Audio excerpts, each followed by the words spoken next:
Have you achieved everything you set out to achieve? Built the career, raised the family, accumulated the possessions, checked the boxes, done what you were supposed to do, and yet something is missing, something you cannot name, an emptiness you cannot fill, a question that will not go away. Is this all there is? Is this what I worked for? Is this what my life means? And you feel it. The hollowness. The sense that you have climbed the ladder only to find it was leaning against the wrong wall. That you have won the race but forgotten why you were running. That you have everything and nothing. And you wonder, what is the point? What does any of this mean? Tonight, we explore this through Viktor Frankl, a man who survived the Nazi death camps, who lost everything: his family, his work, his freedom, his identity. And in that darkness, in that suffering, he discovered something profound. He discovered that life has meaning, always, in every circumstance, even in the camps, even in suffering, even when everything is taken away. And he discovered that the search for meaning is not a luxury, not something we pursue after our basic needs are met, but the deepest human drive, the will to meaning.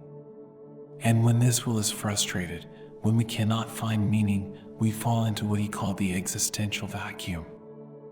The emptiness you feel, the question that haunts you. This is not weakness. Is the call to meaning, the call to ask, what is life asking of me? Not what do I want from life, but what does life want from me? This is the still point, where we gather in the quiet hours to ask the deepest questions. If you are called to this inquiry, subscribe. Be here as we search for meaning together. Let the world fall away. You are safe here, and the search begins now. Insight 1, the success that feels empty. Perhaps you have everything. The career you worked for, the house you dreamed of, the achievements you pursued, the recognition you sought. You did it. You succeeded. By any external measure, you have made it. And yet, you wake up in the middle of the night and feel nothing, or worse, feel empty. Feel like you are going through the motions, like you are playing a role, like you are living someone else's life. And you wonder, is this it? Is this what I sacrificed for? Is this what success feels like? And Viktor Frankl would say, you are experiencing the existential vacuum. You have satisfied your material needs, your social needs, your ego needs, but you have not satisfied your deepest need, the need for meaning, the need to know that your life matters, that what you do has purpose, that you are here for a reason. And no amount of success can fill this vacuum. No amount of achievement can answer this question, because meaning is not found in having, is found in being, is found in the answer to a different question. Not what can I get from life, but what is life asking of me? And perhaps you have been asking the wrong question all along. You have been asking, how can I be happy? How can I be successful? How can I get what I want? And life has given you these things, or some of them, and still you are empty, because happiness is not the goal. Success is not the goal. Meaning is the goal, and meaning cannot be pursued, cannot be achieved, can only be discovered, can only be found in response to life's demands. In each moment, in each situation, in each choice, life is asking you something, and until you answer, you will remain empty, will remain haunted by the question, what does this all mean? Insight 2, the busyness that hides the void. Or perhaps you do not feel empty because you do not stop, do not pause, do not allow yourself to feel. You are busy, always working, always doing, always moving. And this busyness feels important, feels productive, feels like you are living. But Frankl would ask, what are you running from? What are you avoiding? What question are you afraid to face?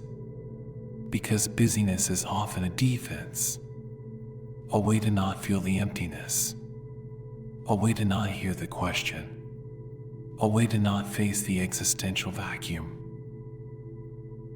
And when you finally stop, when you take a vacation, when you retire, when the external demands quiet, the void appears, the emptiness rushes in, the question becomes deafening, and you realize, I have been running, have been hiding, have been filling every moment with activity to avoid this feeling.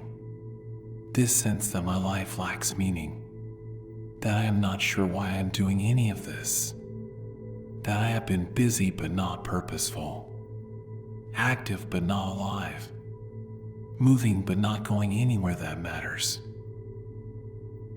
And Frankl saw this, saw how modern life creates perfect conditions for the existential vacuum. We have more comfort than any generation in history.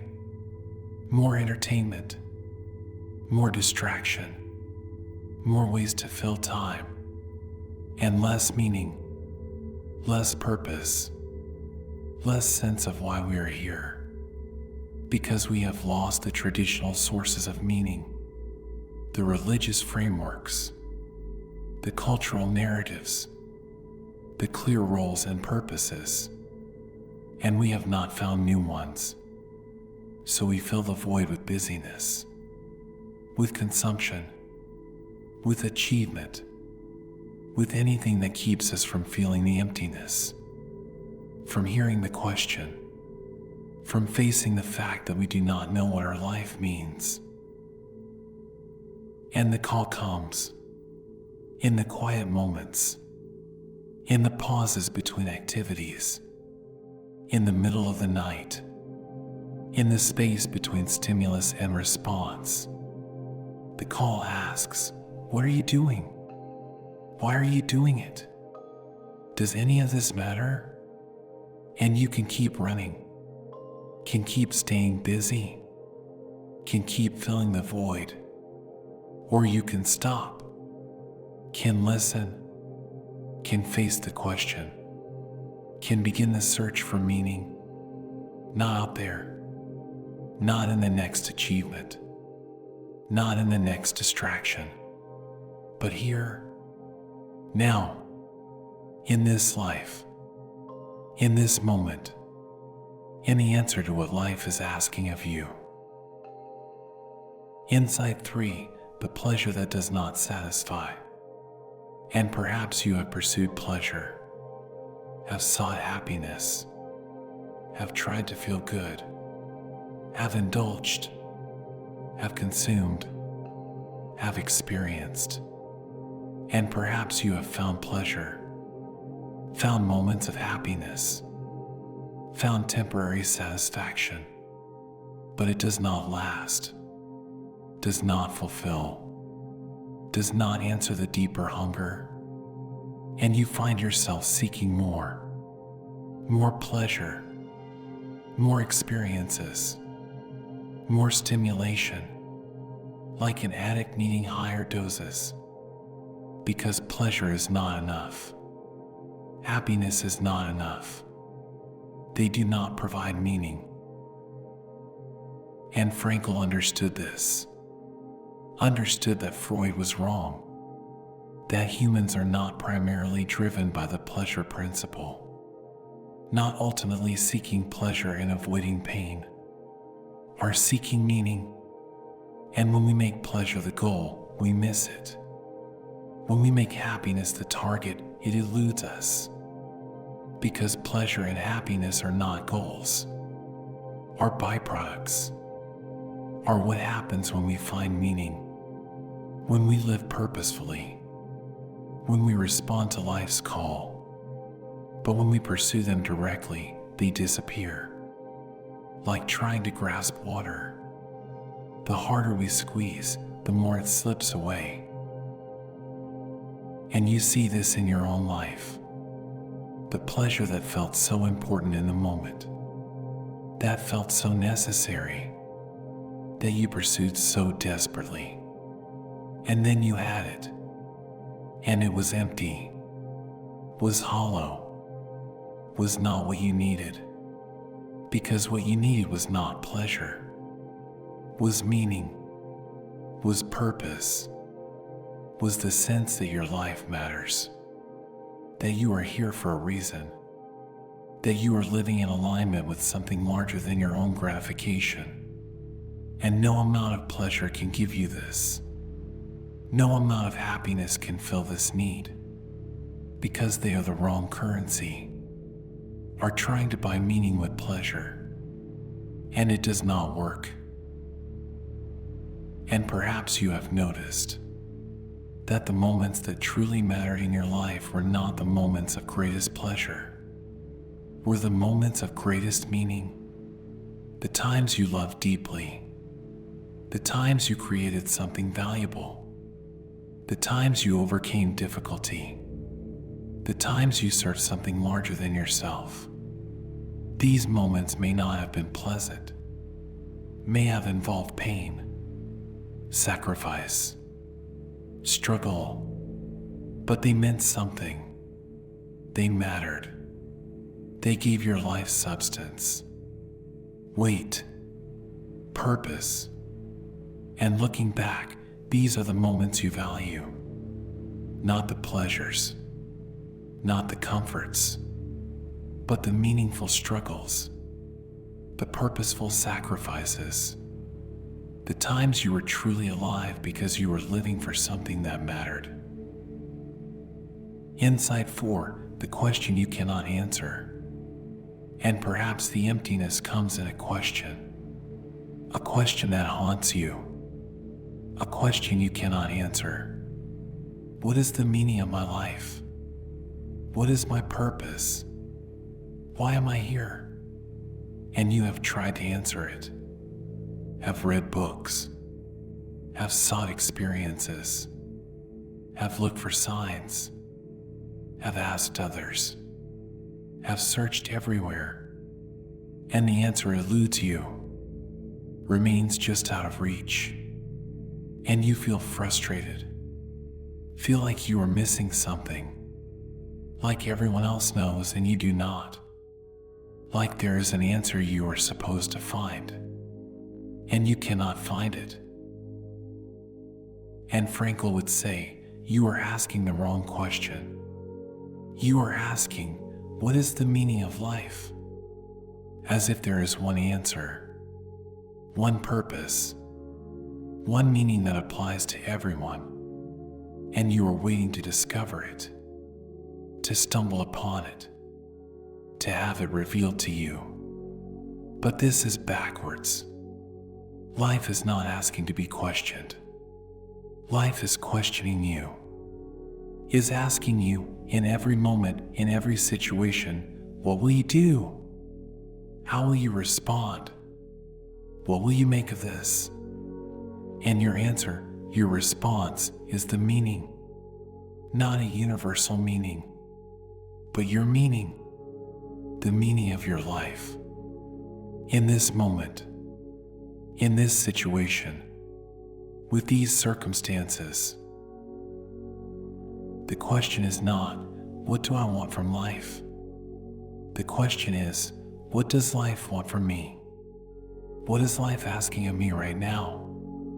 In this job, in this relationship, in this difficulty, in this moment. And the meaning is in your response, in how you choose to live, in what you choose to do, in the attitude you take. This is not a meaning you discover once and hold forever. It is a meaning you discover moment by moment, situation by situation, choice by choice, because life's question changes, life's demands shift, and your response must shift with them, must remain alive, must remain responsive, must remain engaged with what is being asked. And perhaps this feels disappointing. Perhaps you wanted a grand answer, a cosmic purpose, a clear mission statement, something you could hold on to, something that would make everything make sense. But Frankl offers something better, offers freedom, offers responsibility, offers the recognition that you are not waiting to find meaning. You are creating meaning, not arbitrarily, not by deciding what you want it to be, but by responding to what life asks, by discovering what this situation demands, by choosing how you will meet this moment. And in that response, in that choice, meaning emerges, not once, but again and again, as long as you are alive, as long as you are willing to listen to life's question and answer it. Insight 5, the suffering you cannot avoid.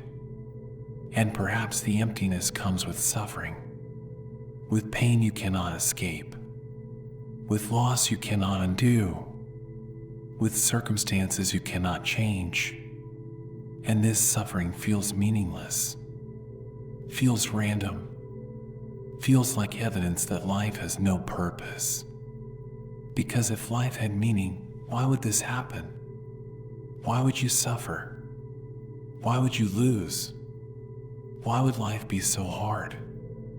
And the suffering becomes unbearable not because of the pain itself, but because it seems to have no point, no purpose, no meaning. It is just suffering, just pain, just loss, for nothing. And Frankl would say, this is the ultimate test.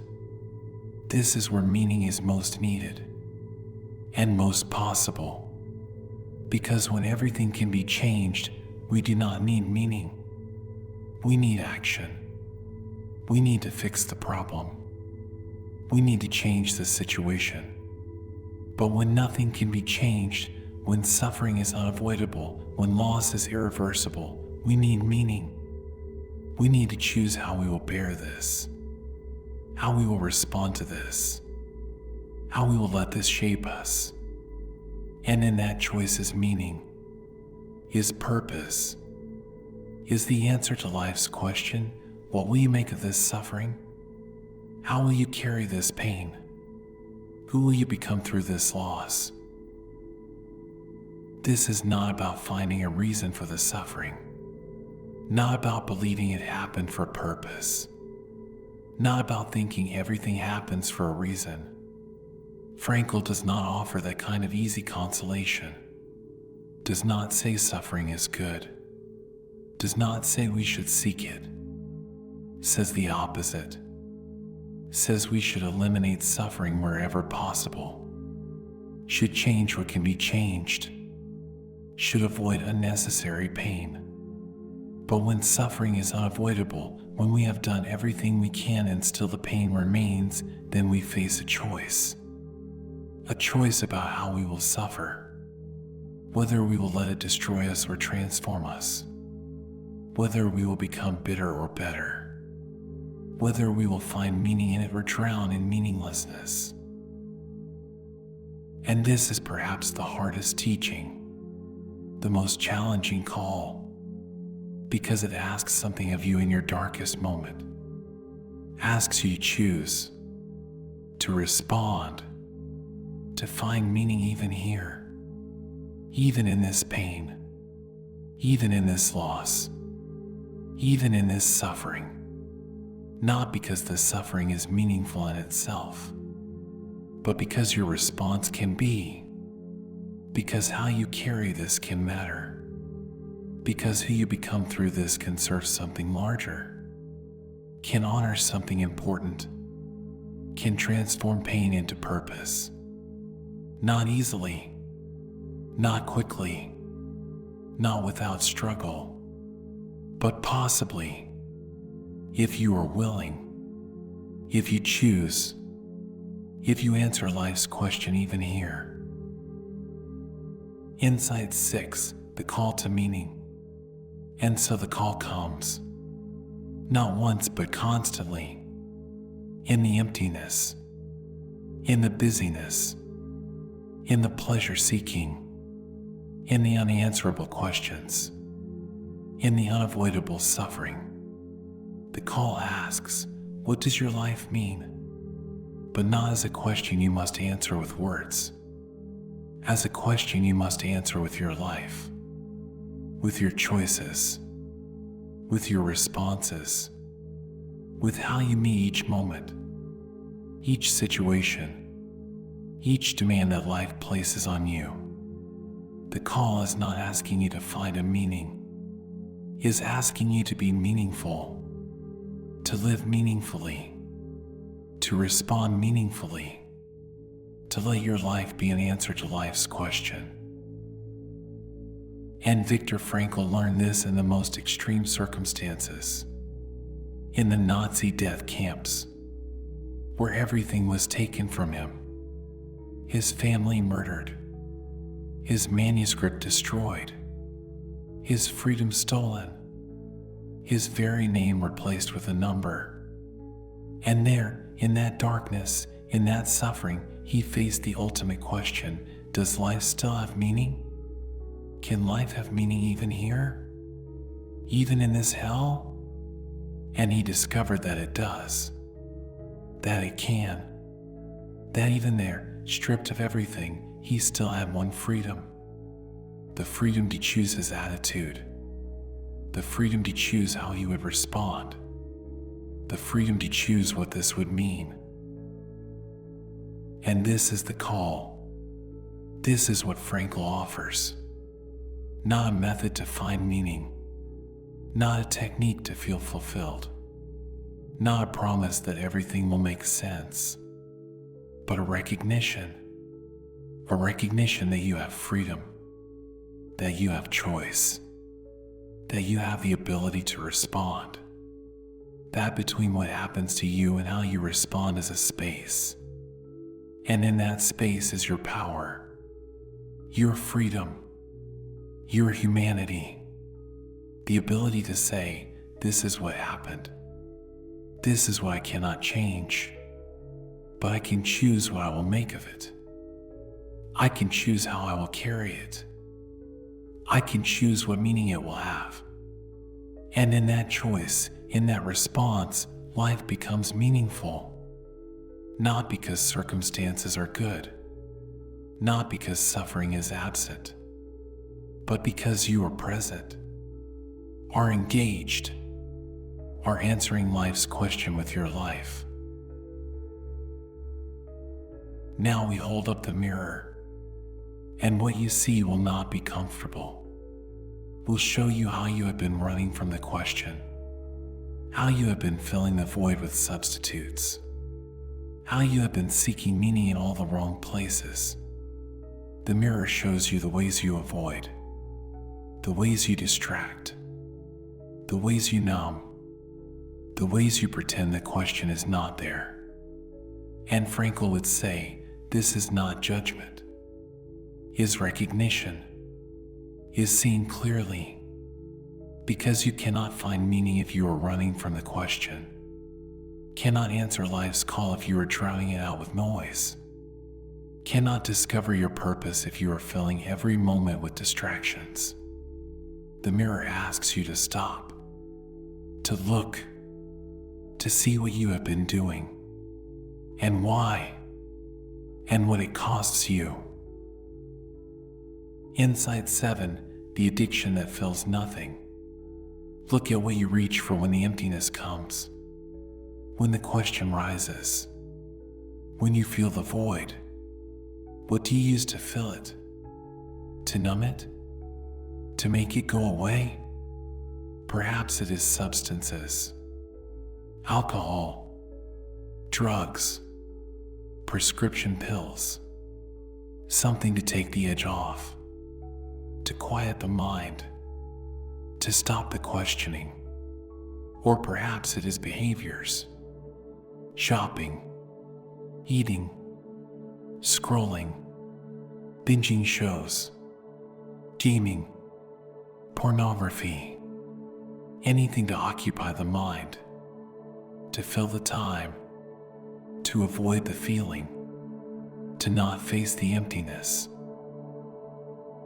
And Frankl understood this, understood that addiction is not primarily about the substance or behavior, is about the void, is about the existential vacuum, is about trying to fill the emptiness with something, anything, rather than face it, rather than ask what it means, rather than hear life's question.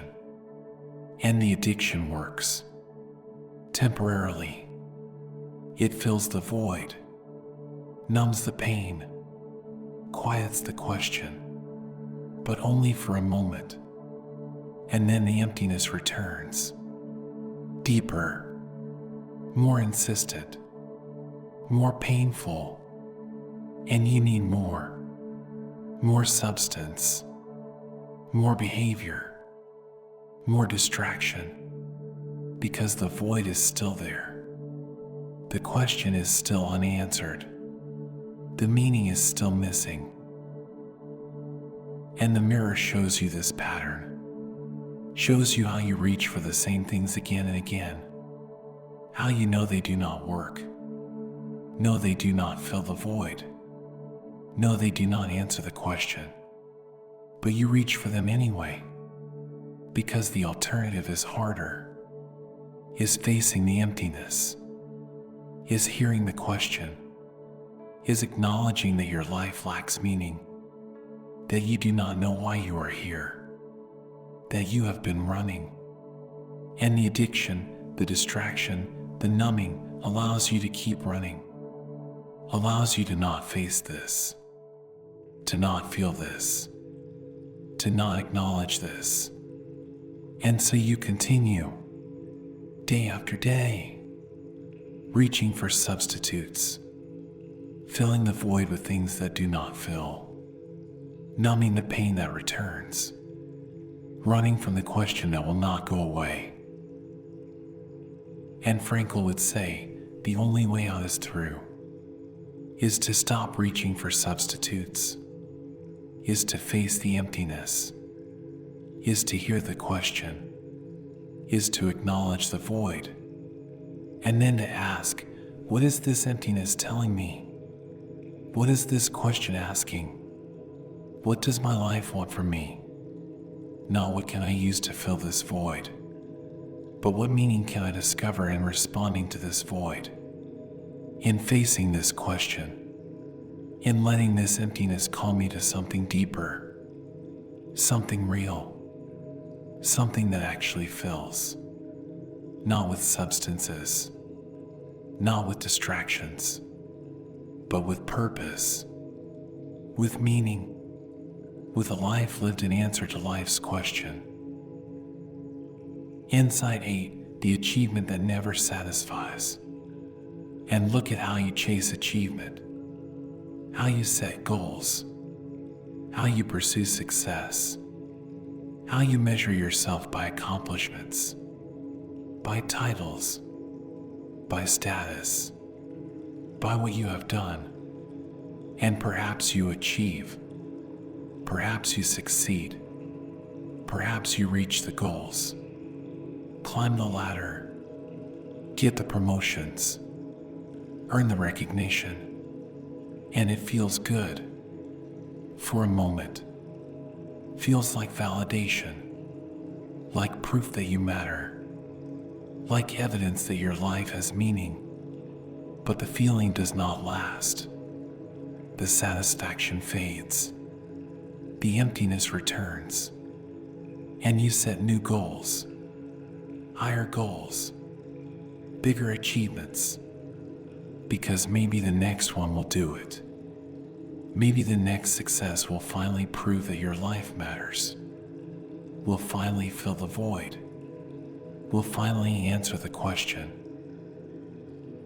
And Frankl would say, you are confusing achievement with meaning, are trying to prove your worth through success, are seeking validation through accomplishment. But achievement does not create meaning, does not answer life's question, does not fill the existential vacuum. Because meaning is not about what you accomplish, is about why you do it, is about what you are serving, is about the purpose behind the achievement. And without that purpose, without that why, achievement is empty, is just another box checked, another goal reached, another success that does not satisfy, because it was never about the achievement, was about the meaning. And you cannot achieve your way to meaning, can only discover meaning in the service of something larger than achievement itself.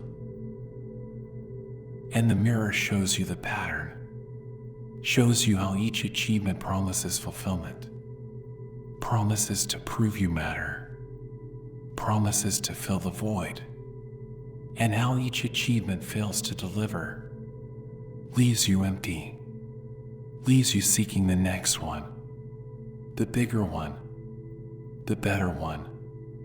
And you see how you have been on this treadmill, running faster and faster, achieving more and more, and feeling less and less satisfied, because you are running in the wrong direction, are seeking meaning where it cannot be found, in achievement, in success, in external validation, when meaning is internal, is in the why, is in the purpose, is in what you are serving with your work, not what you are gaining from it.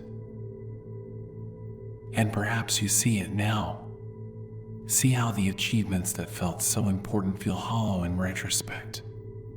How the successes you chased do not matter as much as you thought they would.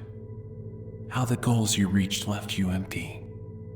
And how the moments that did matter were different. We're not about achievement.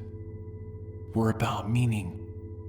We're about serving something larger, creating something valuable, loving someone deeply, responding to suffering meaningfully.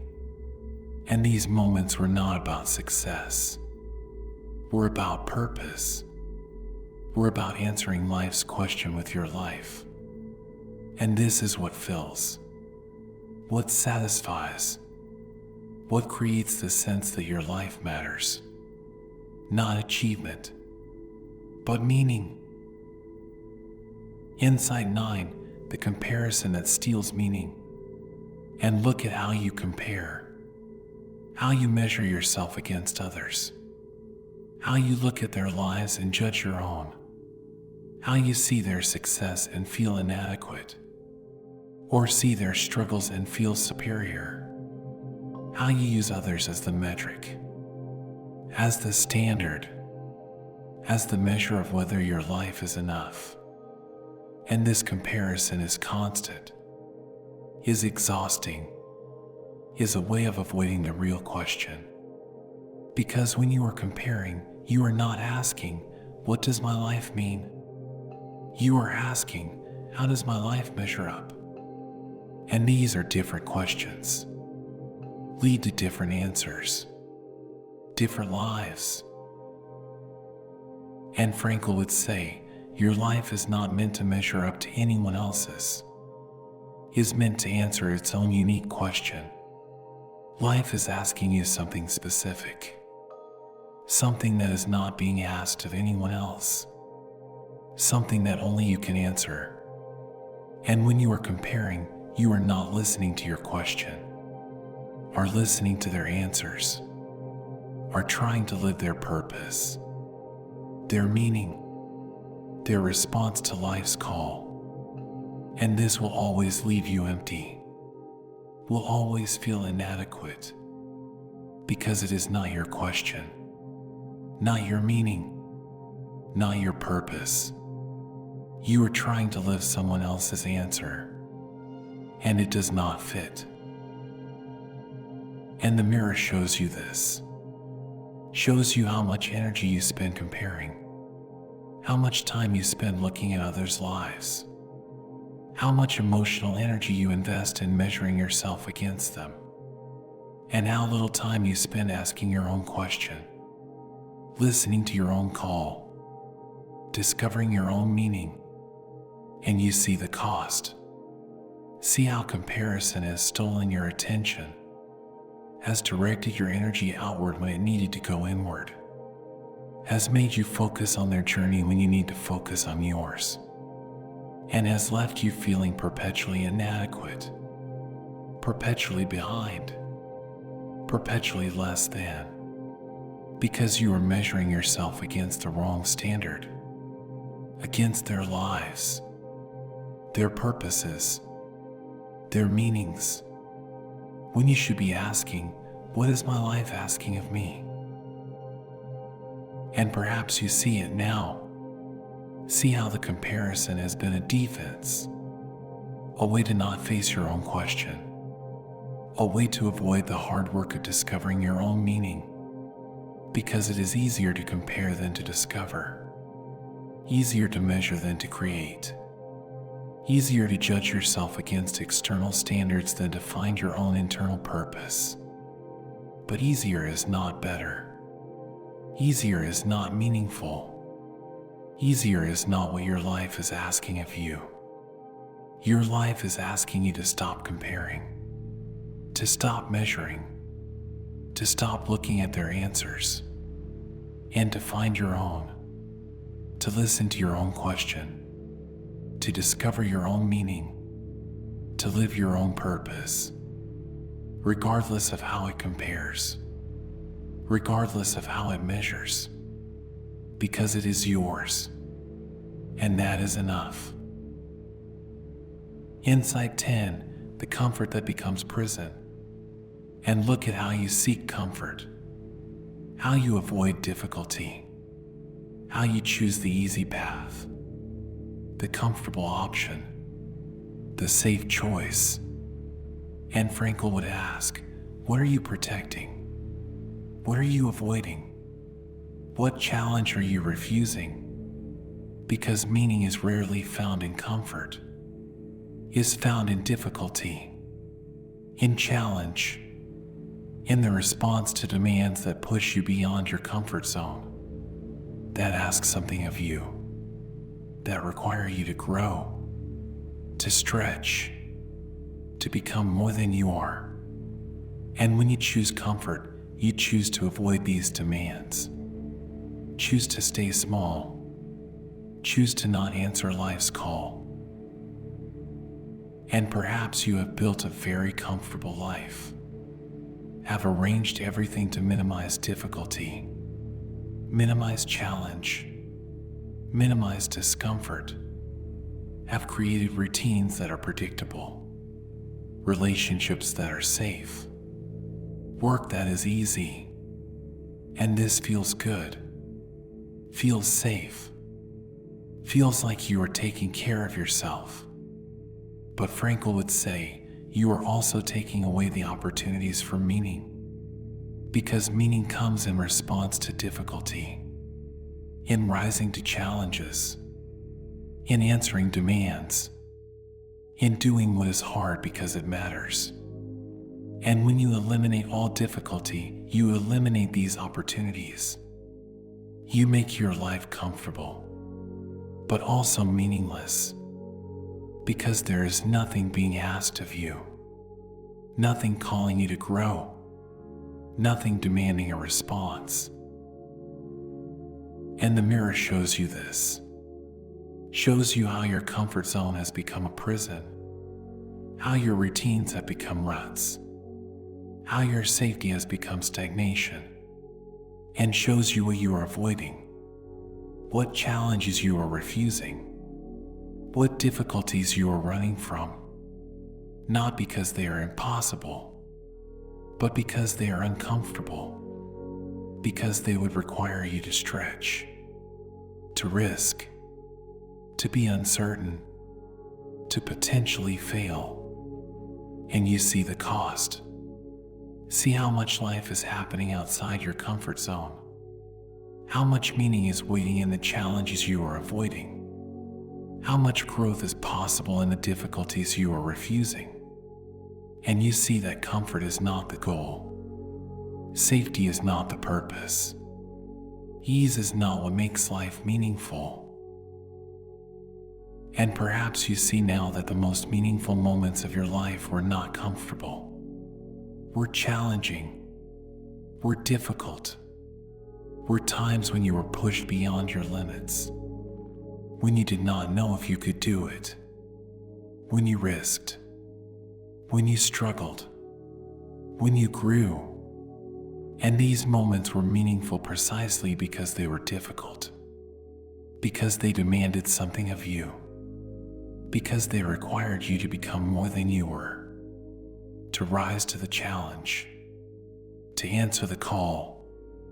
And you see that meaning requires difficulty, requires challenge, requires leaving the comfort zone, not for the sake of suffering, but for the sake of growth, for the sake of answering life's demands, for the sake of becoming who you are meant to be. Inside 11, the victimhood that steals agency. And look at how you see yourself as victim. How you focus on what was done to you, what was taken from you, what you did not get, what was not fair. And Frankl, who survived the death camps, who lost everything, who experienced unimaginable suffering, would say, you always have a choice. Always have agency. Always have the freedom to choose your response. Even when you cannot choose your circumstances. Even when suffering is unavoidable. Even when loss is real. You still have the choice of how you will carry it. How you will respond to it. What meaning you will make of it. And when you see yourself as victim, you give away this power. You give away your agency. You make yourself passive. You say, this happened to me, and now I have no choice. Now I am defined by what was done to me. Now my life is determined by my circumstances. And this feels true, feels justified, feels like you are simply acknowledging reality. But Frankl would say, you are giving away the one thing that cannot be taken from you. Your freedom to choose your attitude. Your freedom to choose your response. Your freedom to choose what this will mean. And in giving this away, you give away your humanity, your dignity, your power to make your life meaningful even in suffering. And the mirror shows you this. Shows you how much time you spend in victim stories, how much energy you invest in rehearsing what was done to you, how you use your suffering as identity, as excuse, as reason why your life cannot be meaningful, cannot be purposeful, cannot answer life's call. And you see how this keeps you stuck, keeps you powerless, keeps you focused on the past rather than the present, on what was done rather than what you can do, on circumstances rather than response. And you see the cost.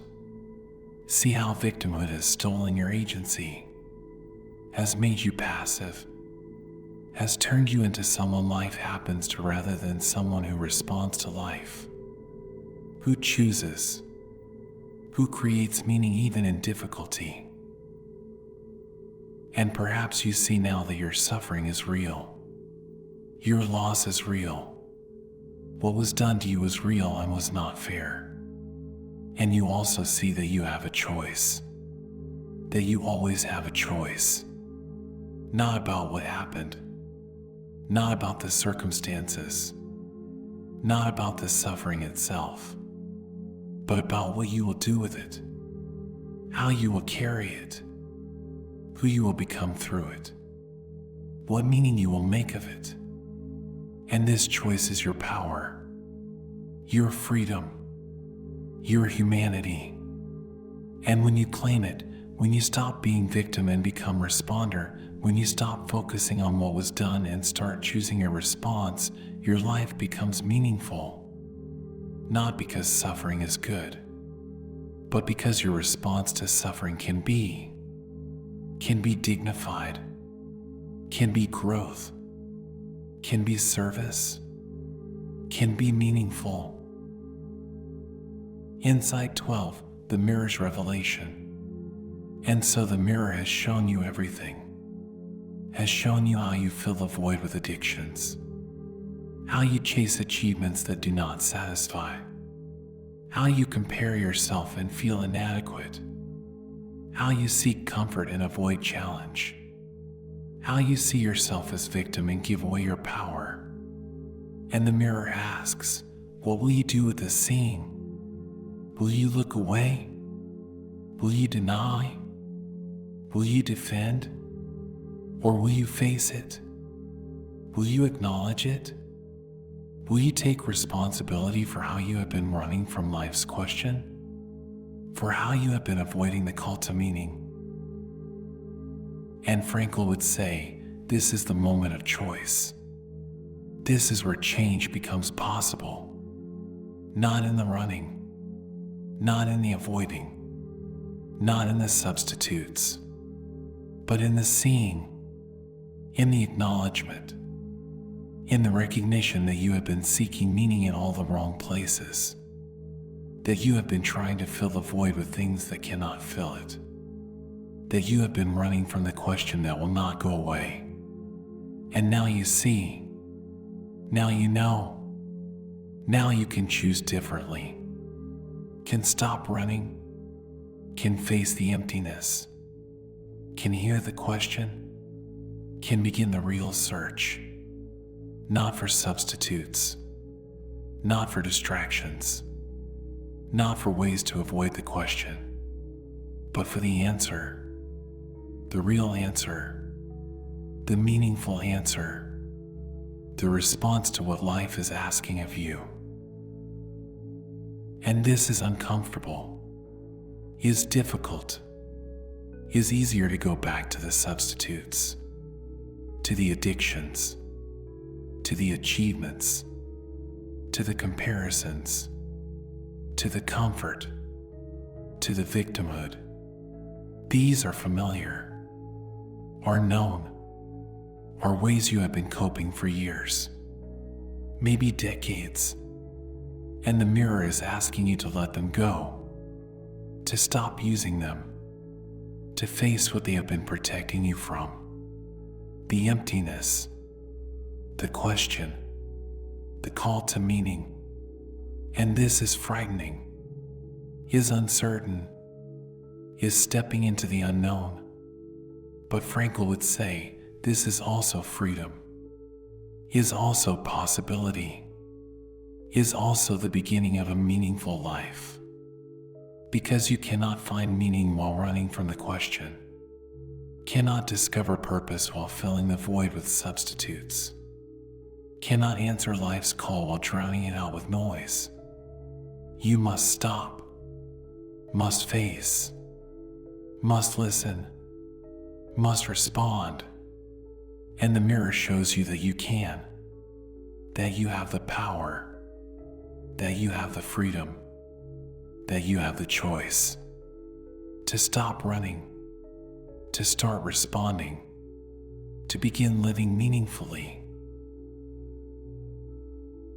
Now we descend into the architecture, into Frankl's logotherapy, into the theoretical framework that explains why meaning matters more than happiness, why purpose is more fundamental than pleasure, why the will to meaning is the deepest human drive.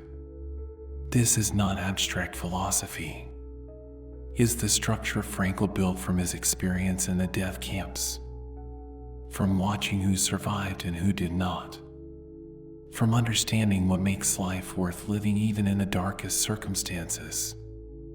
And this architecture offers something profound, offers a way to understand your life, your suffering, your purpose, offers a framework for finding meaning, not once, but moment by moment, situation by situation, for the rest of your life.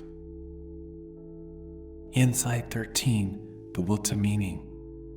Frankl identified the fundamental human motivation, not the will to pleasure as Freud believed, not the will to power as Adler proposed, but the will to meaning, the drive to find purpose, to discover significance, to know that your life matters.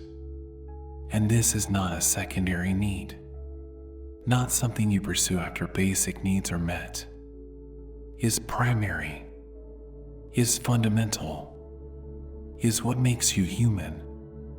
And when this will is frustrated, when you cannot find meaning, you suffer.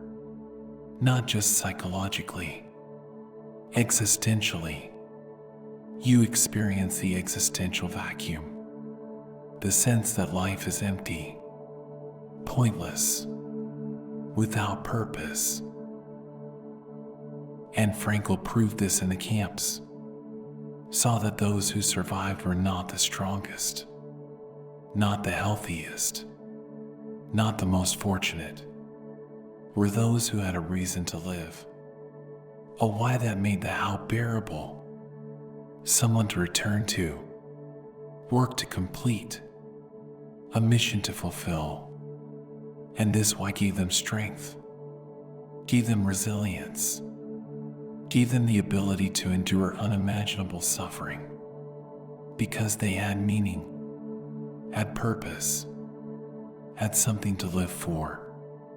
And those who lost their why, who could not find meaning, who saw no purpose in their suffering, they gave up.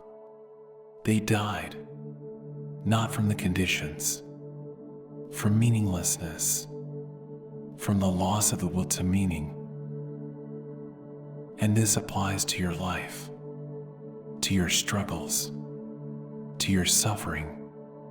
When you have a why, you can bear almost any how. When you have purpose, you can endure difficulty. When you have meaning, you can face challenges.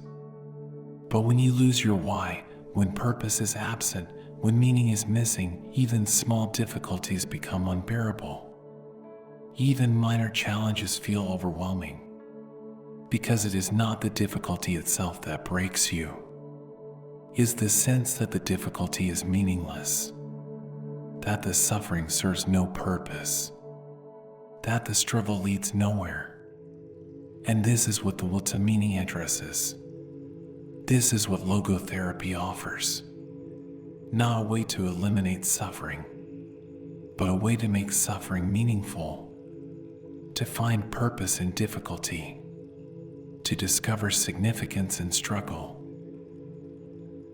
And the will to meaning is always there, is always calling, is always asking, what does this mean? What is the purpose? What am I here for? And you can ignore this call, can fill the void with substitutes, can distract yourself with pleasure or achievement or busyness. But the call remains. The will to meaning persists. And until you answer it, until you find purpose, until you discover meaning, you will feel the existential vacuum, will feel the emptiness, will feel that something essential is missing, because it is. Meaning is missing, purpose is absent, and no amount of pleasure or success or distraction can substitute for it. Insight 14, 3 paths to meaning. And Frankl identified 3 ways to discover meaning, 3 paths to purpose, 3 answers to life's question. The first is through creating a work or doing a deed, through what you contribute, what you build, what you leave behind. This is meaning through achievement, but not achievement for its own sake, not success for recognition, but creation that serves something larger, work that contributes value, deeds that make a difference. And this meaning is found in asking, what can I give? What can I create? What can I contribute that has lasting value? The second path is through experiencing something or encountering someone, through love, through beauty, through truth, through the deep appreciation of what is valuable in the world. And this meaning is not about having, not about possessing, is about experiencing, about truly seeing, about deeply connecting. Frankl said that love is the ultimate way to grasp another human being in their uniqueness, to see them not as they are, but as they could be, to help them become their best self. And in this seeing, in this loving, in this experiencing of beauty and truth and connection, meaning is found, not in what you get, but in what you experience, in how deeply you see, in how fully you love. And the third path, the most profound, is through the attitude you take toward unavoidable suffering. When you cannot change the situation, cannot eliminate the pain, cannot undo the loss, you still have one freedom, the freedom to choose your attitude, to choose how you will bear this, to choose what this will mean. And Frankl learned this in the camps, learned that even there, stripped of everything, he could choose his attitude, could choose to see his suffering as meaningful, could choose to let it make him better rather than bitter, could choose to use it to serve others, to understand suffering, to help those who suffer. And in this choice, in this attitude, meaning was found, not because suffering is good, but because the response to suffering can be meaningful. And these 3 paths are always available, in every situation, in every moment. You can always ask, what can I create? What can I experience? What attitude can I choose? And in answering these questions, in taking these paths, meaning is discovered, not once, but continuously. Because life's question changes, life's demands shift, and your response must shift with them, must remain alive to the possibilities for meaning, in creation, in experience, in attitude. These are not one-time discoveries, are ongoing practices, are ways of living that keep you connected to meaning, to purpose, to what makes life worth living. Insight 15, tragic optimism. And Frankl coined a term for the attitude he discovered in the camps. Tragic optimism, the ability to say yes to life in spite of everything, in spite of suffering, in spite of guilt, in spite of death.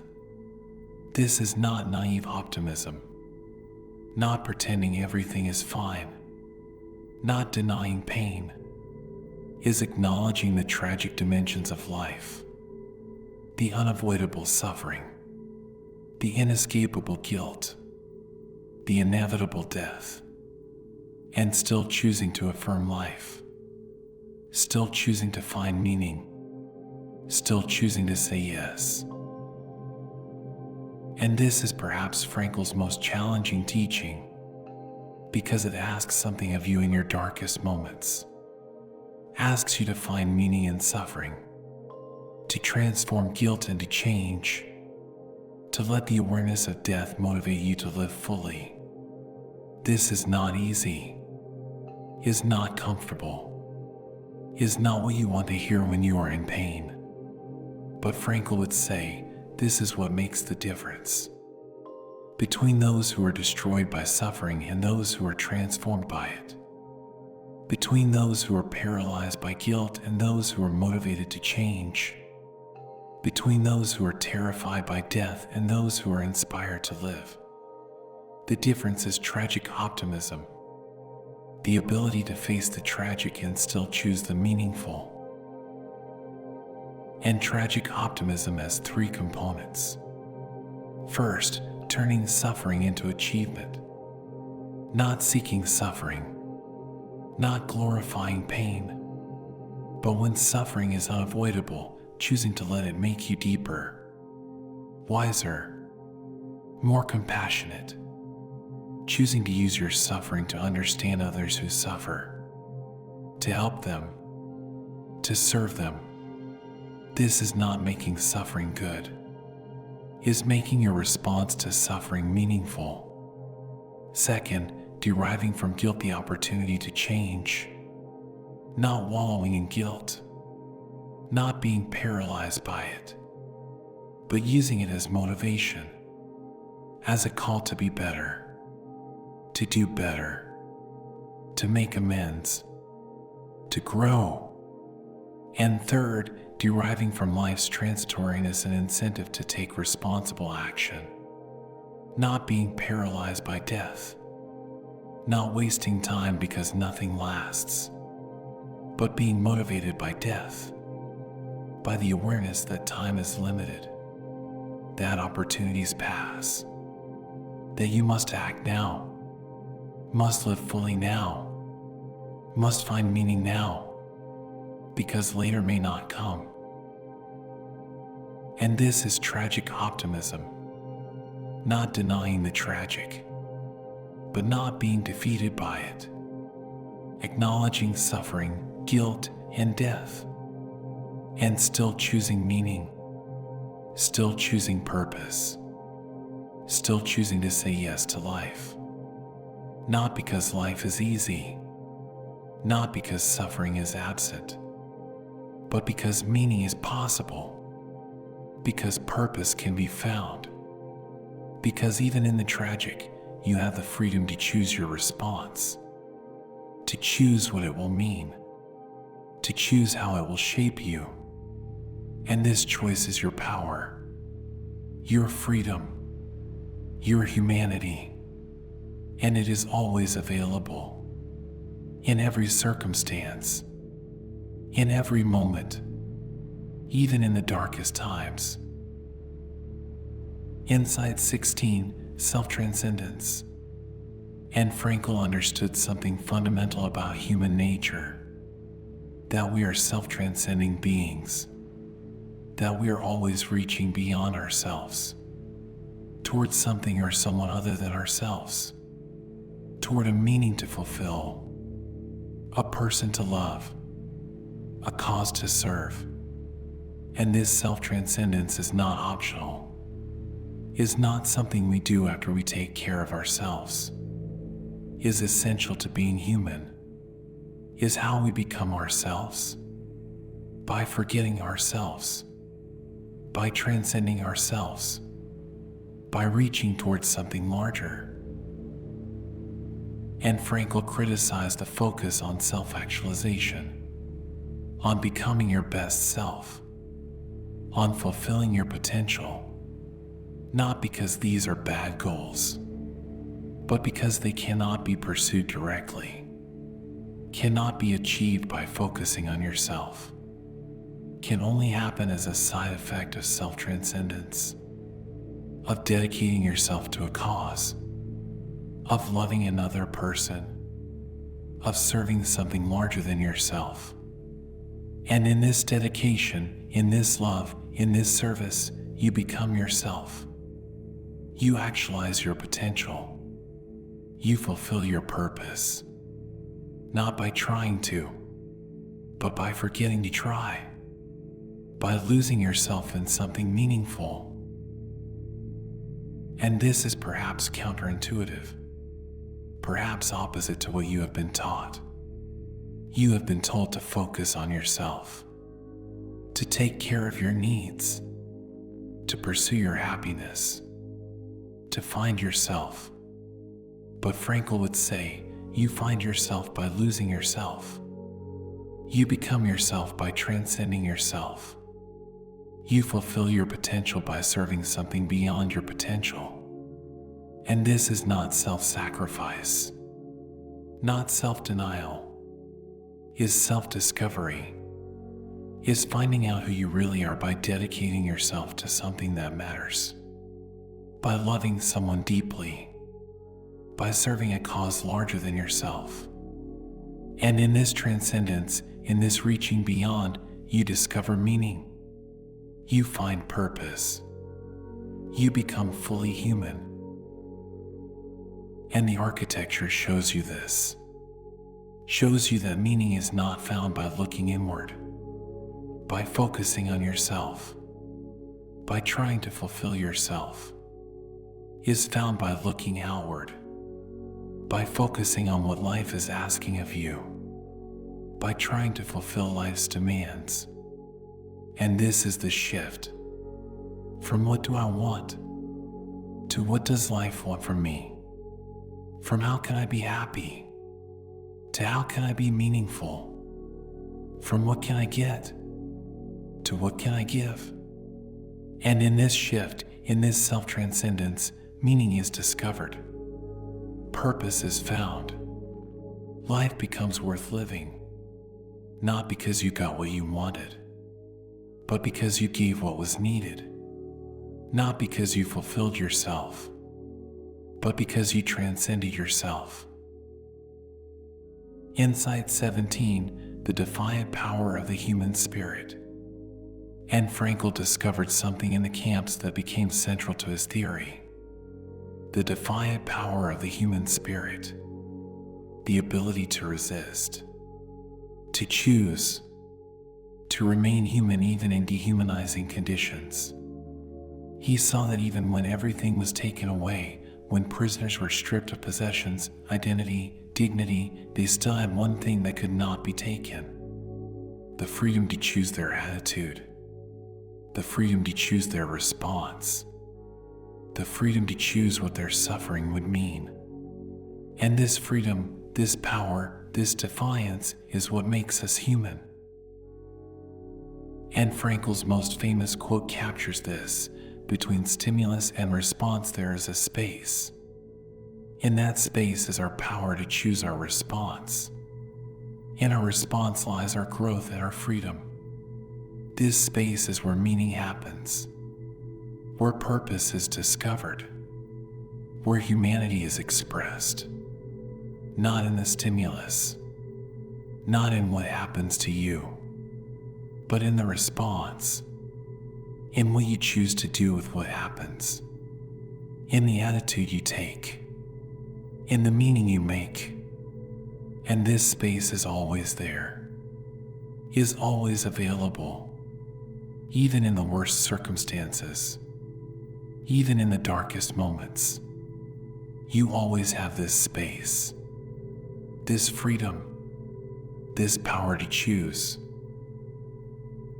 And this is not about controlling circumstances, not about making everything go your way, not about eliminating difficulty.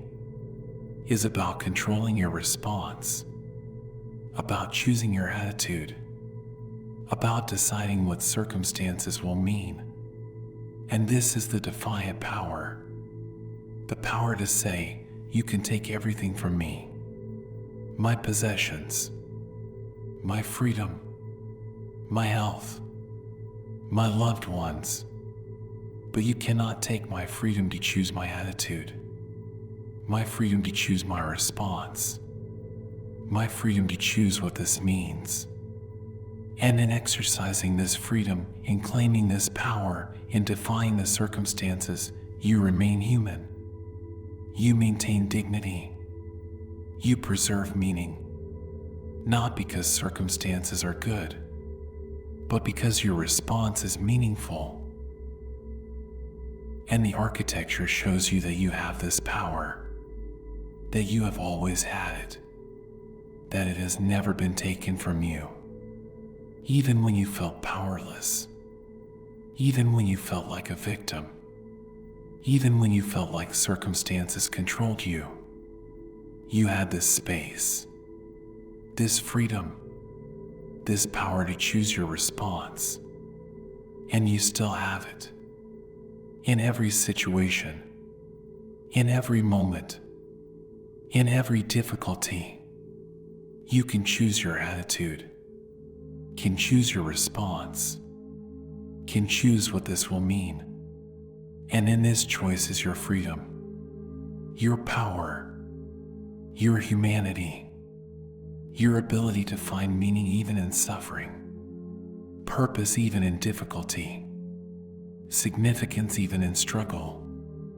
This is the defiant power of the human spirit, and it is yours, always. Insight 18, the architecture complete. And so the architecture is complete. You understand the will to meaning, the fundamental drive to find purpose. You understand the three paths to meaning, through creation, experience, and attitude. You understand tragic optimism, the ability to say yes to life despite suffering, guilt, and death. You understand self-transcendence, the need to reach beyond yourself to find yourself. And you understand the defiant power of the human spirit, the freedom to choose your response in any circumstance. And these are not separate ideas, are interconnected, are parts of a whole, are the architecture of a meaningful life. And this architecture offers you something, offers you a way to understand your life, your suffering, your purpose, offers you a framework for finding meaning, not by changing your circumstances, not by eliminating difficulty, not by achieving success, but by changing your response, by choosing your attitude, by discovering what life is asking of you, and answering it with your choices, with your actions, with your life. And in this answering, meaning is found. Purpose is discovered. Life becomes worth living, not because it is easy, not because it is pleasant, but because it is meaningful, because you are responding to life's call, because you are living with purpose, because you are exercising your freedom to choose, to create meaning, to transcend yourself, to defy circumstances, to say yes to life, even in difficulty, even in suffering, even in the face of death. This is what the architecture offers. This is what logotherapy teaches. This is what Frankl discovered in the darkest place and brought into the light. For you, for all of us, who seek meaning, who need purpose, who want to know that our lives matter. Now we descend into the shadows, into what Frankl called the tragic triad, the three unavoidable realities of human existence: suffering, guilt, death. These are not problems to be solved, not difficulties to be overcome, not challenges to be conquered, are the givens of life, the conditions of being human, And Frankl would say, you cannot avoid them, cannot escape them, cannot pretend they are not there. But you can choose how you meet them, how you respond to them, what meaning you make of them. And in this choice, in this response, in this meaning making, you transform the tragic into the meaningful, not by denying the tragic, but by facing it, by acknowledging it, by choosing your attitude toward it. This is the work of the shadows, the work of facing what cannot be changed, and finding meaning anyway. Insight 19, the suffering you cannot eliminate. And perhaps you have tried to eliminate suffering, have tried to make your life comfortable, safe, easy, have tried to avoid pain, avoid difficulty, avoid anything that hurts.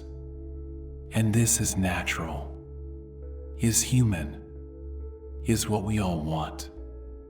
But Frankl would say, some suffering is unavoidable, is part of being alive, is the price of being human. And when you try to eliminate all suffering, you also eliminate the opportunities for meaning, because meaning is often found in how you respond to unavoidable suffering, in how you carry pain that cannot be eliminated, in how you face difficulty that cannot be avoided. And perhaps you are facing unavoidable suffering now, illness you cannot cure, loss you cannot undo, pain you cannot eliminate, circumstances you cannot change. And this suffering feels meaningless, feels random, feels like evidence that life is cruel, that there is no purpose, that nothing matters. And Frankl would say, the suffering itself has no meaning, is not meaningful in itself, is not good, is not something to seek. But your response to suffering can be meaningful, can be purposeful, can transform the suffering from something that destroys you into something that deepens you, that makes you more compassionate, more understanding, more human. And this is not about finding a reason for the suffering, not about believing it happened for a purpose, not about thinking everything happens for a reason. Frankl does not offer that kind of easy consolation, does not say suffering is good, does not say you should be grateful for it, says the opposite, says you should eliminate suffering wherever possible, should change what can be changed, should avoid unnecessary pain. But when suffering is unavoidable, when you have done everything you can and still the pain remains, then you face a choice about how you will suffer, whether you will let it destroy you or transform you, whether you will become bitter or better, whether you will find meaning in it or drown in meaninglessness.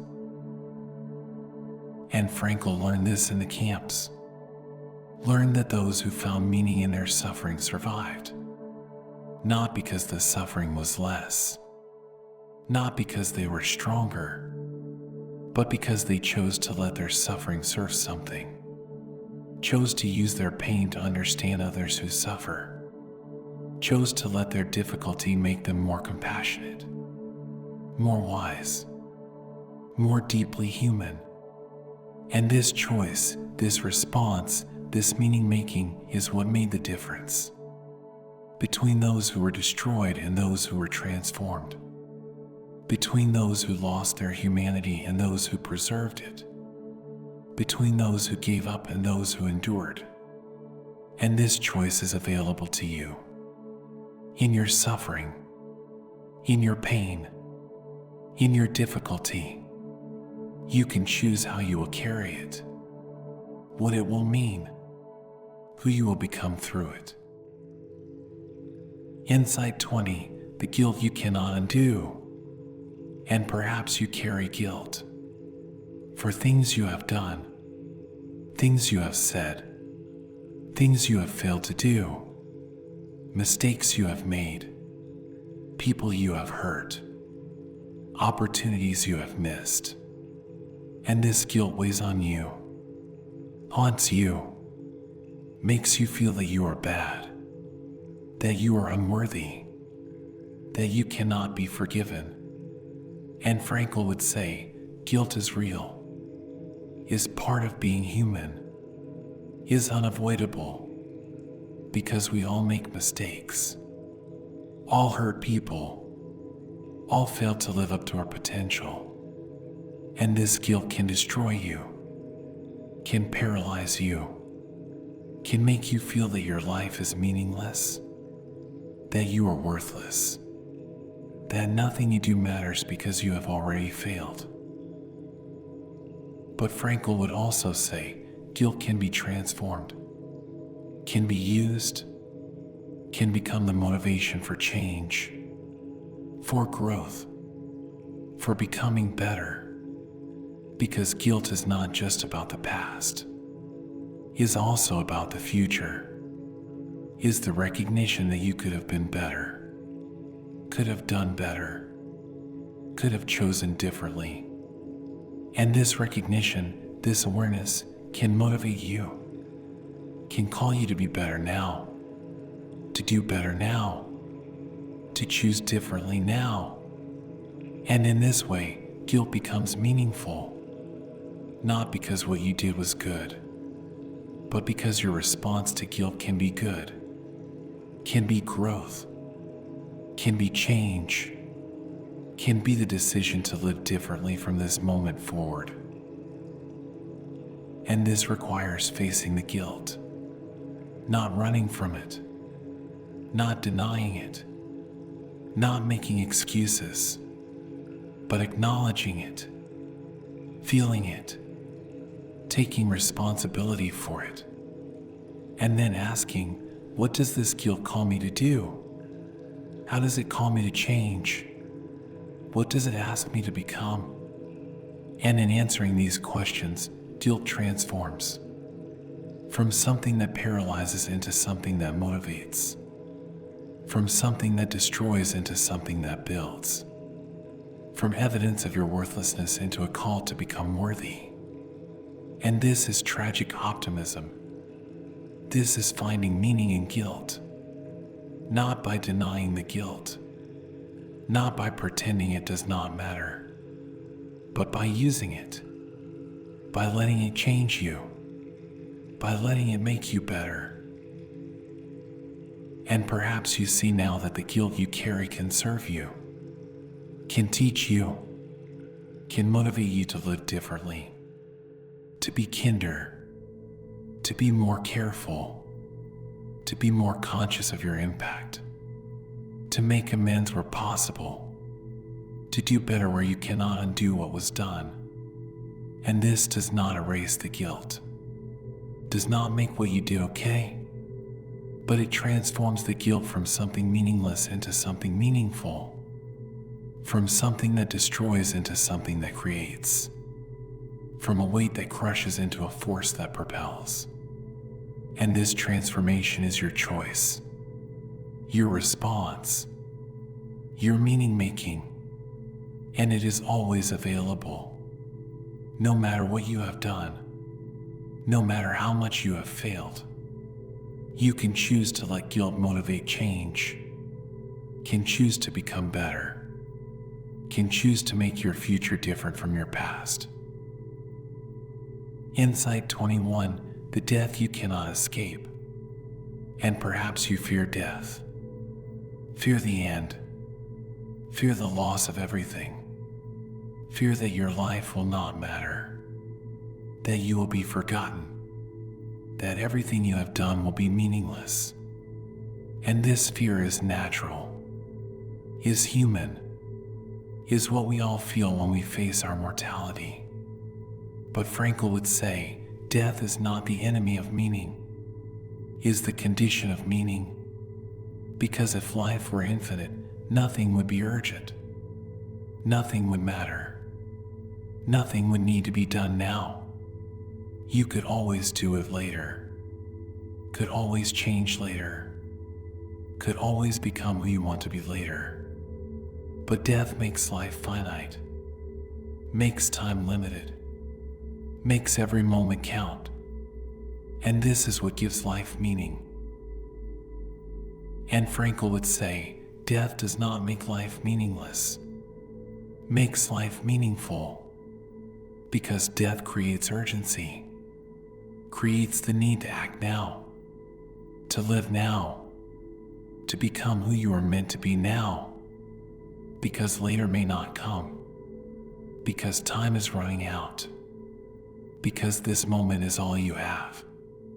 And this awareness, this consciousness of death is not morbid, is not depressing, is liberating, is motivating, is what calls you to live fully, to love deeply, to create meaningfully, to not waste time, to not postpone life, to not wait for someday, because someday may never come, and all you have is now.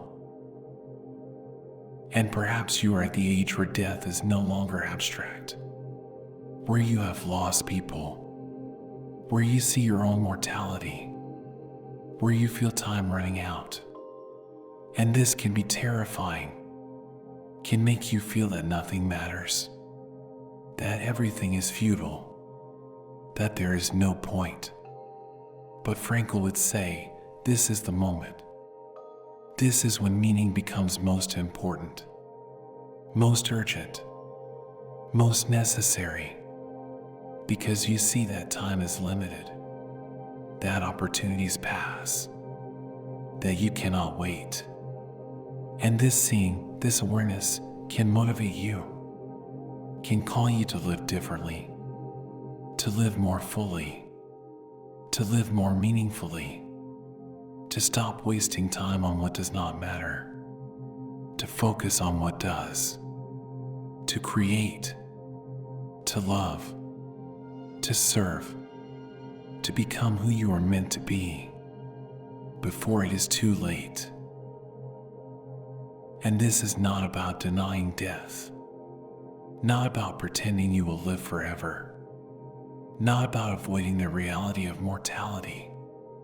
It is about using death, about letting death motivate you, about letting the awareness of finitude create urgency, create meaning, create the recognition that this moment matters, that this day matters, that this life matters, not because it is infinite, but because it is finite, not because you have all the time in the world, but because you do not.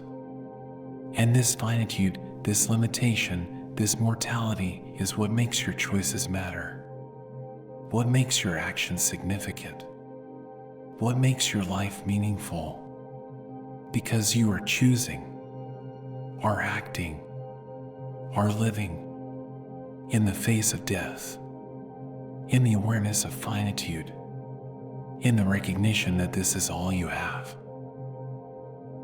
Insight 22, the tragic triad together.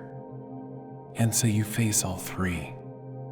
Suffering you cannot eliminate, guilt you cannot undo, death you cannot escape. This is the tragic triad, the unavoidable realities of human existence. And Frankl would say, this is not depressing, is not hopeless, is not evidence that life is meaningless, is the opposite, is the condition of meaning, because meaning is found in how you respond to the tragic, in how you face what cannot be changed, in how you choose your attitude toward what is unavoidable. And this is where your freedom lies, not in changing circumstances, not in eliminating the tragic, but in choosing your response, in choosing your attitude, in choosing what the tragic will mean. And perhaps you see now that the tragic triad is not your enemy, is your teacher, is what calls you to find meaning, to choose purpose, to live fully, because suffering calls you to compassion, to depth, to understanding. Guilt calls you to change, to growth, to becoming better. Death calls you to urgency, to action, to living now. And together, these three create the conditions for a meaningful life. Not a comfortable life, not an easy life, not a life without pain, but a meaningful life, a purposeful life, a life that matters, because you are responding to the tragic, are facing what cannot be changed, are choosing meaning in the face of meaninglessness, are saying yes to life in spite of everything. And this is tragic optimism. This is what Frankl discovered in the camps. This is what he offers you. Not a way to avoid the tragic. Not a promise that life will be easy. Not a guarantee that suffering will end. But a way to face the tragic. To meet it. To respond to it. To find meaning in it. And this way is always available. In every circumstance. In every moment. In every difficulty. You can choose your attitude. Can choose your response. Can choose what the tragic will mean. And in this choice is your freedom. Your power. Your humanity. Your ability to live meaningfully even in the face of suffering, guilt, and death. This is the work of the shadows. This is the descent into the tragic. And this is where meaning is found.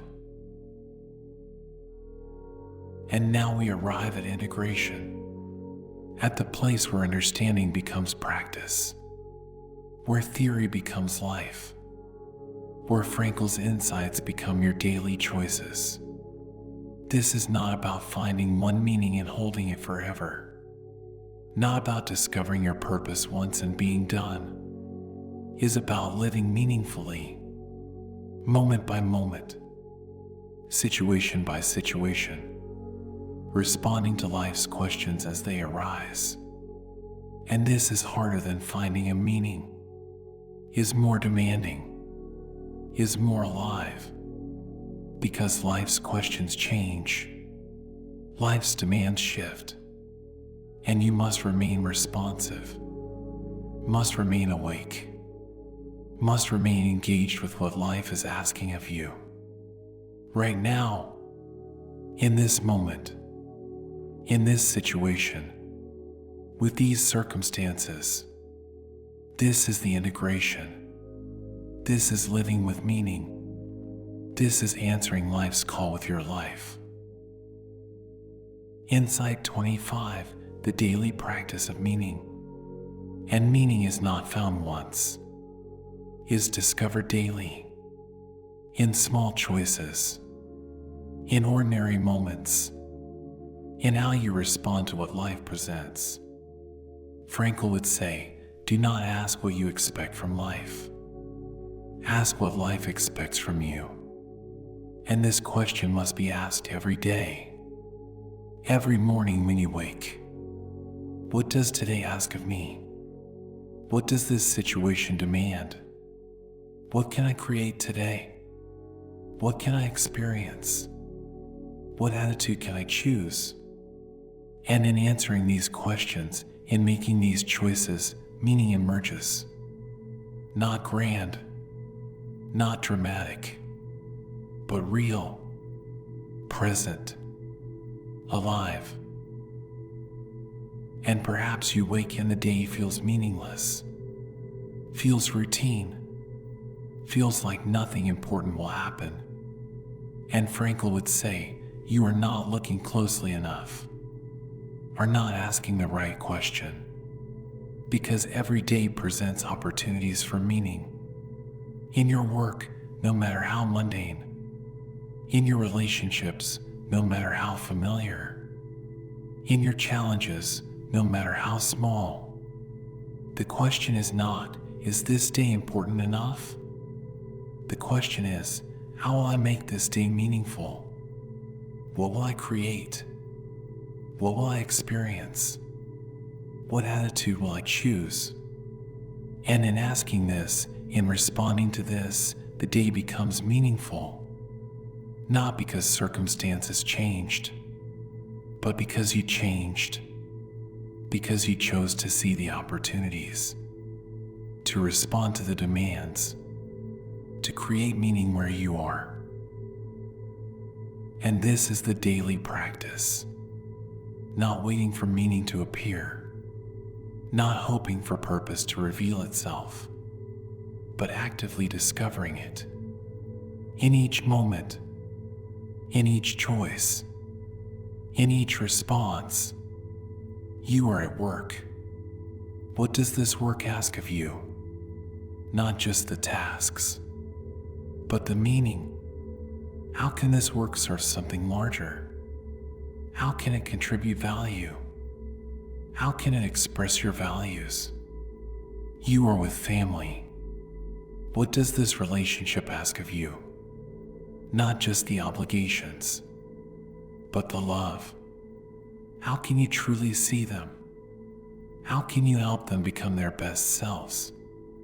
How can you experience the depth of connection? You face difficulty.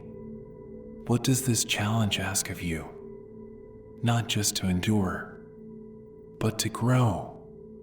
How can this make you deeper, wiser, more compassionate? How can you use this to serve others who struggle? And this daily practice transforms life, not by changing circumstances, but by changing how you meet circumstances, by choosing to see every moment as an opportunity for meaning, every situation as a question from life, every challenge as a call to respond. And in this seeing, in this responding, life becomes meaningful. Not someday, not when circumstances are right, but now, today, in this ordinary moment, in this mundane task, in this familiar relationship, in this small challenge. Meaning is here, waiting to be discovered, waiting for your response. And the practice is simple. Wake. Ask, what does today ask of me? Live. Respond to what life presents. Sleep, knowing you answered. And wake again, to ask again, to respond again, to live meaningfully again. Insight 26, creating through your work. And one path to meaning is through what you create, through your work. And Frankl would say, this is not about what you do, it is about why you do it. Not about your job title, but about your purpose. Not about success, but about contribution. And every work, no matter how humble, can be meaningful if it serves something larger than yourself, if it contributes value, if it expresses what matters to you. The question is not, is my work important enough? The question is, how can I make my work meaningful? How can I serve through it? How can I contribute through it? How can I express my values through it? And perhaps you feel your work is meaningless, is just a job, is just paying bills, is not your calling. And Frankl would say, you are waiting for the wrong thing, or waiting for work to give you meaning, when you should be giving meaning to work, or waiting to find meaningful work, when you should be making your work meaningful. And this is done not by changing jobs, but by changing perspective, by asking, What does this work serve? Who does it help? What value does it create? How does it contribute to something larger? And when you see this, when you connect your work to something beyond yourself, it becomes meaningful. Not because the tasks changed, but because you see them differently. See them as service, as contribution, as expression of what matters. And if you cannot find meaning in your current work, Frankl would say, then create something else. Not necessarily a new job, but a project, a contribution, something you build that serves something larger, something that expresses your values, something that will outlast you. This does not have to be grand, does not have to be recognized, can be small, can be private, can be something only you and a few others know about. But it must be real, must be valuable, must serve something beyond yourself. And in creating this, in building this, in contributing this, meaning is found. Not in the recognition, not in the success, but in the creating itself, in the service, in the contribution, in knowing that you are building something that matters, that will help someone, that expresses what you value. That is your answer to life's question, what can you create? And this creating is not just about products, is about impact, is about the difference you make in your workplace, in your community, in your relationships. What are you building? What are you contributing? What will remain after you are gone? Not monuments, not achievements, but impact. Lives touched, people helped, value created. And this is the meaning in creating. Not what you get, but what you give. Not what you achieve, but what you contribute. Not what you build for yourself, but what you build for others. For something larger, for something that matters. And in this creating, in this contributing, in this building, you answer life's question. You make your life meaningful through what you create. Insight 27, experiencing through love and beauty. And the second path to meaning is through what you experience. Through love, through beauty, through truth, through deep connection with what is valuable in the world. And Frankl understood that this is not about having, not about possessing, is about experiencing, about truly seeing, about deeply connecting. And this requires presence, requires attention, requires the willingness to be moved, to be touched, to be changed by what you experience. And in this experiencing, meaning is found, not in what you get, but in what you receive, not in what you possess, but in what you witness, not in what you control, but in what you allow to touch you. And perhaps you have stopped experiencing, have become numb, have stopped seeing beauty, have stopped feeling deeply, have protected yourself from being moved. And Frankl would say, you have also protected yourself from meaning, because meaning comes through openness, through vulnerability, through the willingness to be affected, to be touched, to be changed. And this is frightening, is risky, is opening yourself to pain as well as joy, but is also the only way to truly live, to truly experience, to truly find meaning in what life offers, not in what you achieve, but in what you witness, what you experience, what touches you, what moves you, what connects you to something larger than yourself. And love is the deepest form of this experiencing.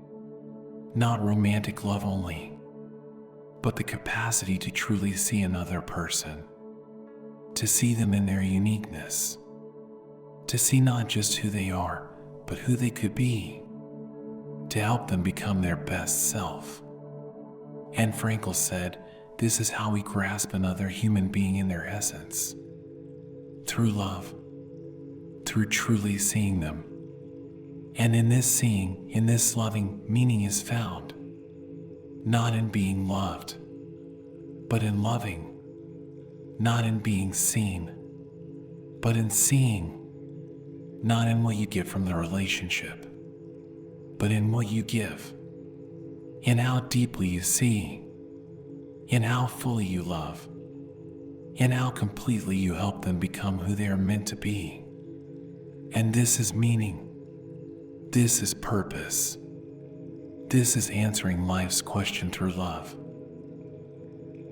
And beauty is another form of this experiencing.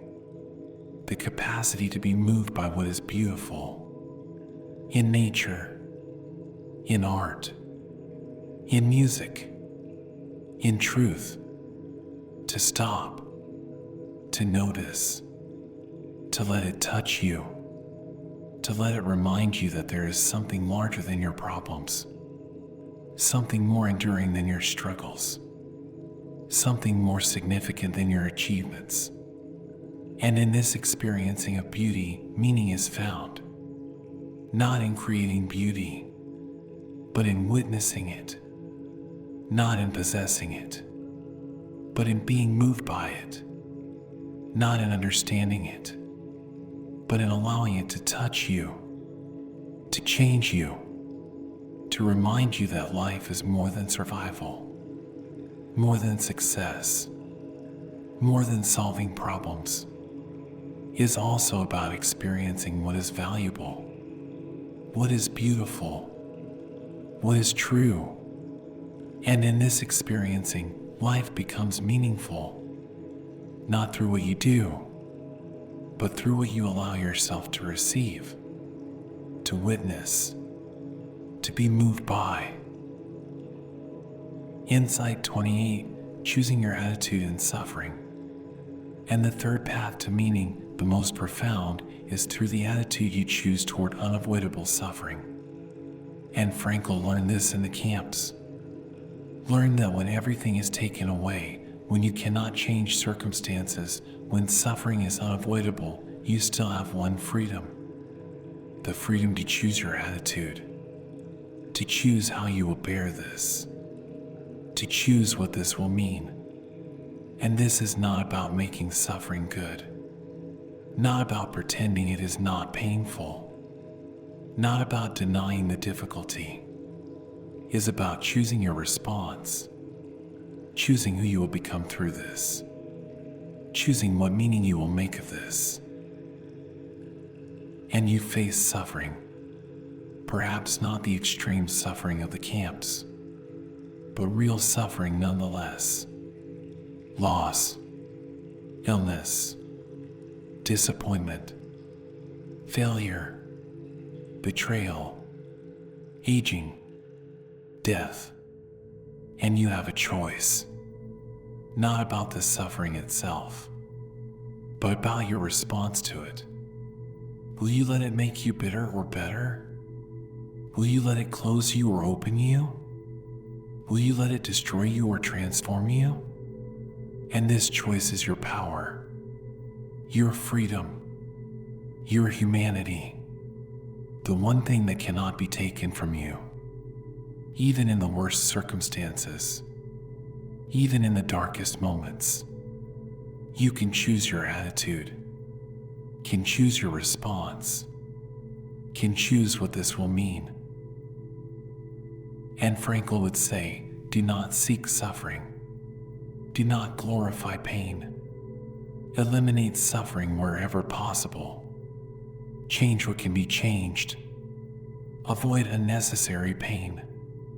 But when suffering is unavoidable, when you have done everything you can and still the pain remains, then choose your attitude.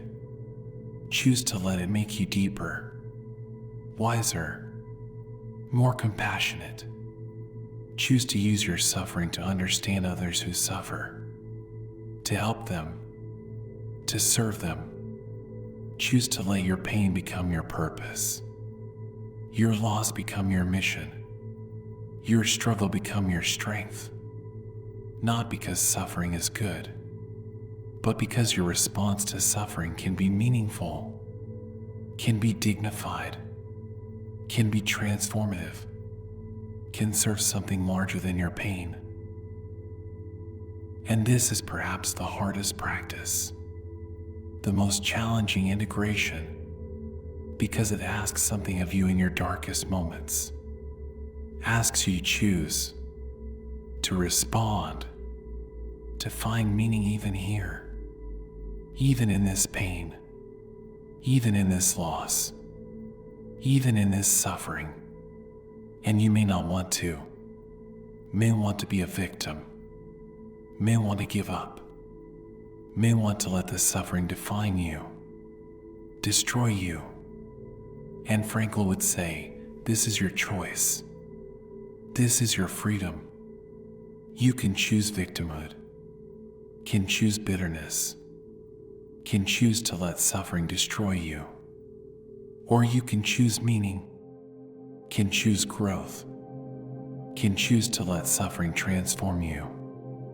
And this choice, this freedom, this power is what makes you human, is what gives you dignity, is what allows you to find meaning even in the darkest circumstances, even in unavoidable suffering, even in the face of death.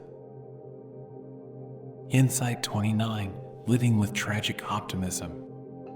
And so you practice tragic optimism, the ability to say yes to life in spite of everything, in spite of suffering, in spite of guilt, in spite of death. This is not naive optimism, not pretending everything is fine, not denying pain, is acknowledging the tragic dimensions of life, the unavoidable suffering, the inescapable guilt, the inevitable death, and still choosing to affirm life, still choosing to find meaning, still choosing to say yes, not because life is easy, not because suffering is absent, but because meaning is possible, because purpose can be found, because even in the tragic, you have the freedom to choose your response. And you practice this by turning suffering into achievement, not seeking suffering, but when it comes, choosing to let it make you better, deeper, wiser, more compassionate, choosing to use your suffering to help others who suffer, to understand them, to serve them, to let your pain become your purpose. And you practice this by deriving from guilt the opportunity to change, not wallowing in guilt, not being paralyzed by it, but using it as motivation, as a call to be better, to do better, to make amends, to grow, to become who you are meant to be. And you practice this by deriving from life's transitoriness an incentive to take responsible action, not being paralyzed by death, not wasting time because nothing lasts, but being motivated by death, by the awareness that time is limited, that opportunities pass, that you must act now, must live fully now, must find meaning now, because later may not come. And this tragic optimism is not easy, is not comfortable, is not what you want to practice when you are in pain, when you are struggling, when you are suffering. But Frankl would say, This is what makes the difference between those who are destroyed by life and those who are transformed by it, between those who give up and those who grow, between those who become bitter and those who become better. The difference is tragic optimism, the choice to say yes to life, even in suffering, even in guilt, even in the face of death. Not because it is easy, but because it is meaningful, because it is dignified, because it is human, because it is your answer to life's question, your response to life's demands, your way of making your life meaningful, even in the tragic, even in the difficult, even in the painful. Insight 30, answering life's question. And so the integration is complete. You understand that meaning is not found once, is discovered daily, in small choices, in ordinary moments. You understand that you create meaning through your work, through what you contribute, what you build, what you give. You understand that you experience meaning through love and beauty, through truly seeing, deeply connecting, being moved. You understand that you choose meaning through your attitude towards suffering, through how you respond, who you become, what you make of it. And you understand that you practice tragic optimism, saying yes to life, even in suffering, even in guilt, even in the face of death. And now you must live this, must practice this, must integrate this into your daily life, not as theory, not as philosophy, but as practice, as choice, as response, every day, every moment, every situation. Life is asking you something. What does this moment ask of me? What does this situation demand? What can I create? What can I experience? What attitude can I choose? And your answer, your response, your choice is your meaning, is your purpose, is your life lived meaningfully. Not someday, not when circumstances are right, but now, today, in this moment, in this situation, with these circumstances. And Frankl would say, this is not easy, is not comfortable, is not what you expected when you started searching for meaning. You thought you would find an answer, a purpose, a mission statement, something you could hold on to, something that would make everything make sense. But what you found is something better, something more alive, something more real. You found that meaning is not something you find, is something you create, not arbitrarily, not by deciding what you want it to be, but by responding to what life asks, by discovering what this situation demands, by choosing how you will meet this moment. And in that response, in that choice, meaning emerges, not once, but again and again, as long as you are alive, as long as you are willing to listen to life's question and answer it. And this is the gift Frankl offers, not a method to find meaning, not a technique to feel fulfilled, not a promise that everything will make sense, but a recognition that you have freedom, that you have choice, that you have the ability to respond. That between what happens to you and how you respond is a space. And in that space is your power, your freedom, your humanity. The ability to say, this is what happened. This is what I cannot change. But I can choose what I will make of it. I can choose how I will carry it. I can choose what meaning it will have. And in that choice, in that response, life becomes meaningful. Not because circumstances are good, not because suffering is absent, but because you are present, are engaged, are answering life's question with your life. And this is enough. This is meaning. This is purpose. This is a life worth living. Not because it is easy, not because it is pleasant, but because it is meaningful, because you are responding, because you are choosing, because you are living with purpose, with meaning, with the recognition that your life matters, not because of what you achieve, not because of what you have, but because of how you respond, how you choose, how you live. This is the integration. This is living meaningfully. This is answering life's call with your life. The journey is complete. You've traveled far tonight, through shadows, through light, through depths most never see. Your mind has done its work. You can rest now. This is the still point, your anchor in the sea of thought, a place you can always return to whenever the world becomes too loud. Thank you for listening.